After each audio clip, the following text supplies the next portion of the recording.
ওপৰৰ ছটখন ঢলাৰ চিন্তাৰে আমি আমাৰ ঘৰটোৰ টিং আৰু কাঠখিনি উঠালোঁ আৰু যিহেতু আমাৰ ঘৰটো RCC টাইপতে বনোৱা আছিলে,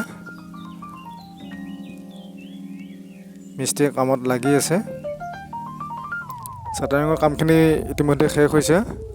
এতিয়া জালি গাঁঠি আছে, দহৰা জালিবিলাক।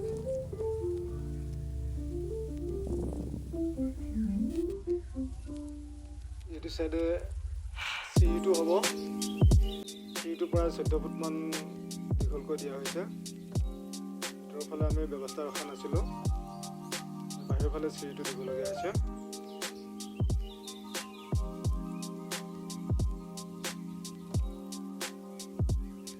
ওপৰৰ জালি গাঠাৰ কাম শেষ হৈছে।